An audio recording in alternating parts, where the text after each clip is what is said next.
Frustrated by the unreasonable word limit set by your university? Here's how to reach any word limit they set.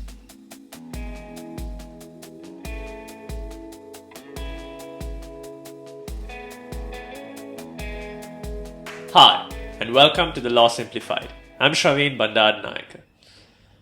There has been a rather unsettling shift by institutions and universities on quantifying the merit of a student's submission on the word count or the word limit set. Oftentimes, students have reached out to me through my fast track and masterclass programs, feeling daunted by having to reach these word limits, for the academic policy being that anything less or more than 10% of that limit leading to a grade that is less than subpar. Firstly, I must stress that I personally am in disagreement with considering the value of a submission by virtue of the number of words that a student has provided.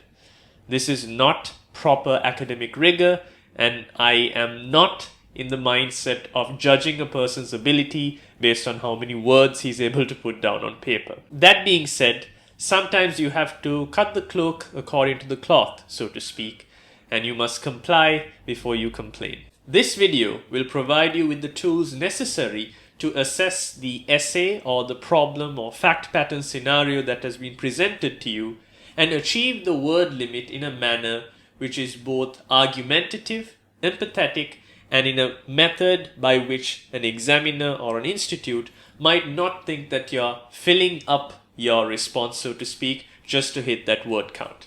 Let's have a look at an assignment submission which requires a student to provide a reform proposal for the area of tort within a word limit of 2,000 words.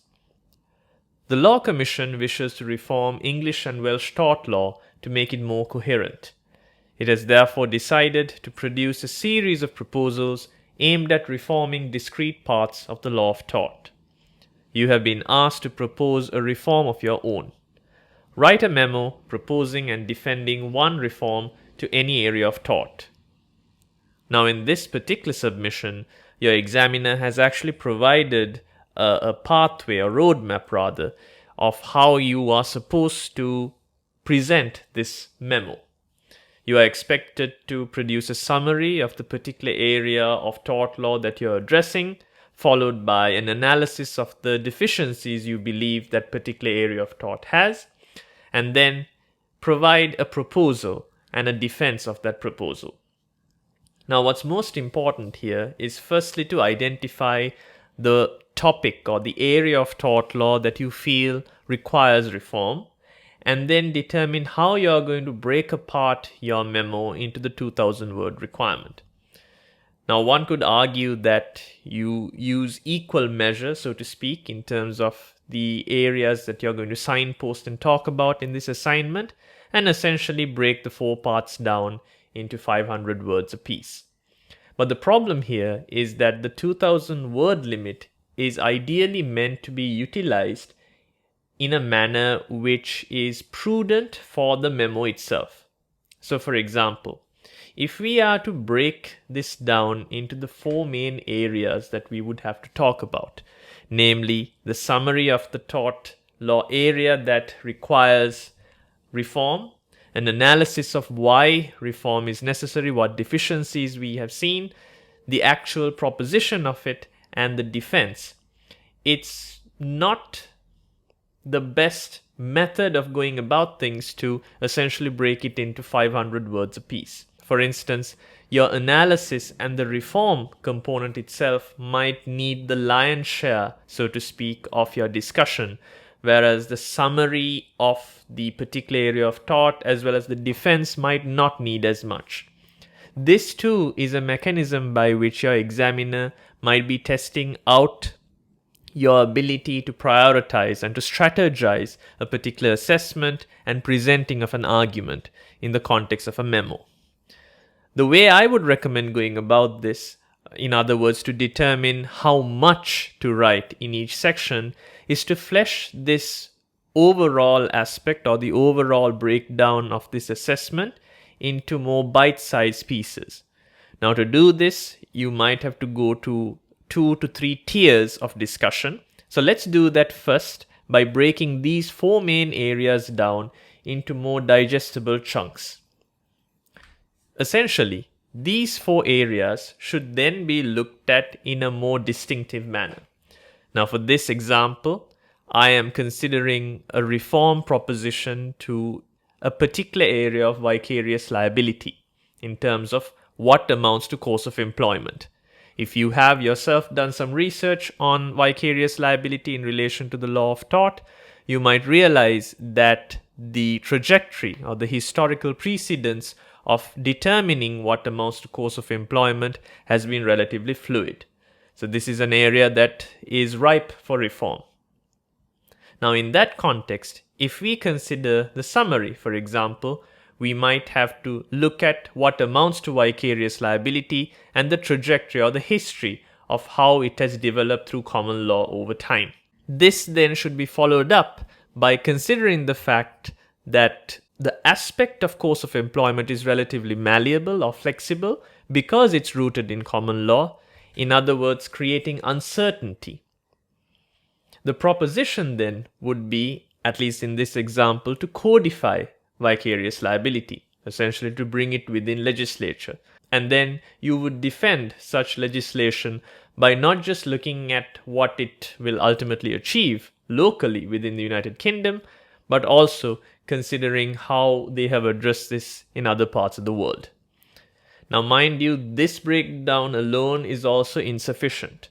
So what we would now do is take these 4 main areas which we have fleshed out a bit and then further detail it out. So for example, we'd start incorporating case law into our arguments and explanations.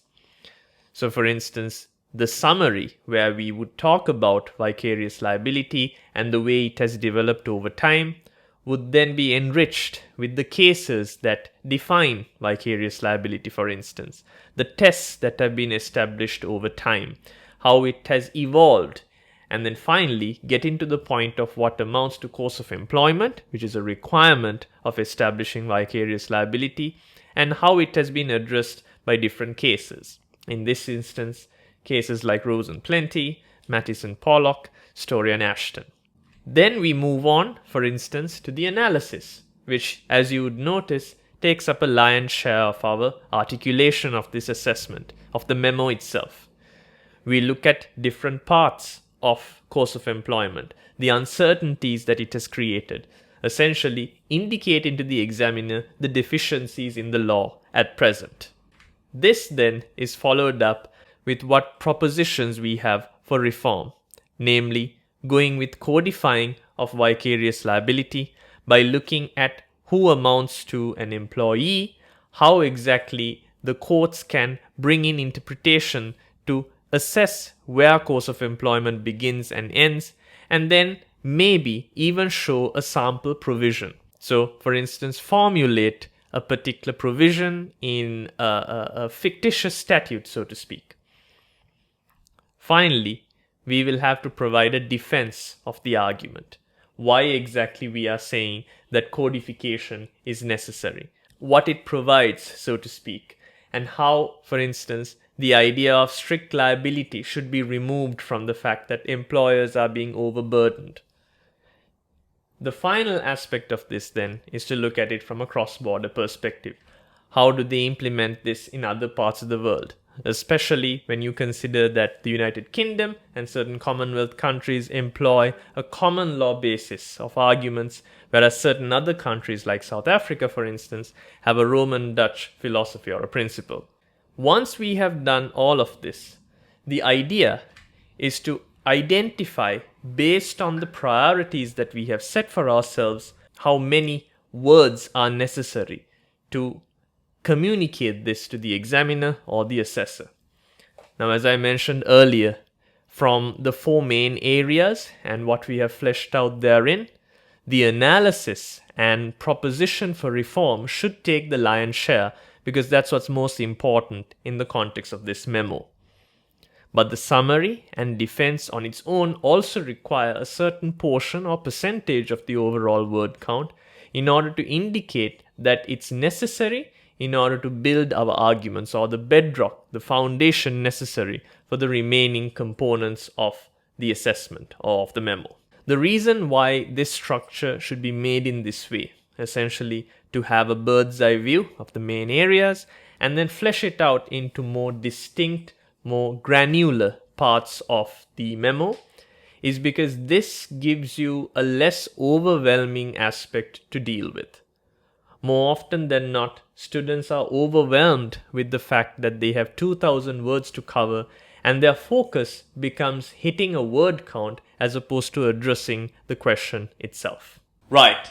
While I am personally in disagreement with how institutions and universities go about assessing the capacity and the competence of a student by virtue of whether he is capable of reaching a particular word limit or word count, if such a limit has been set and the rubric or the assessment criteria suggests that you must hit that word limit or within the ambit of 10% more or less, you need to be able to articulate a response in a manner that is cohesive and goes right to the point and focuses on the relevant aspects of the law and your arguments.